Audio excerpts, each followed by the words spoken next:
Narang Russians ನ ಕರ್ಸ್ಕೊಂಡಿದ್ದಾನೆ, ಗುರಿಂಗ್ Serbian ಆರ್ಮಿನ ಕರ್ಸ್ಕೊಂಡಿದ್ದಾನೆ. ಇವತ್ತು ಕೂಡ ಗೇಟಲ್ಲಿ 700 ಜನ ಎಂಟ್ರಿ ಹಾಕಿದ್ದಾರೆ. ಇನ್ ಯಾರು ಬರ್ತಾರೆ, ಎಷ್ಟು ಜನ ಬರ್ತಾರೆ ಅಂತ ಗೊತ್ತಿಲ್ಲ. ನೀನ್ ಹೇಳೋ, ನಾವೆಷ್ಟು ಜನನ್ ಕರೆಸ್ತಾ ಇದೀವಿ? ಅಣ್ಣ ಹೇಳು. ದೇವ, ನಮ್ಮ ಆರ್ಮಿ ಎಲ್ಲಿದೆ?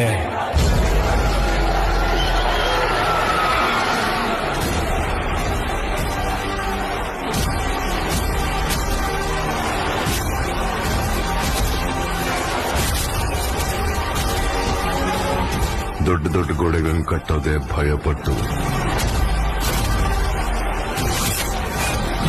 ಆಚೆ ಅವನು ಹೋಗ್ತಾನೆ ಅಂತಲ್ಲ, ಒಳಗೆ ಅವನು ಬರ್ತಾನೋ ಅಂತ. We are all violent man. ನಮ್ಮ ರಕ್ತದಲ್ಲಿ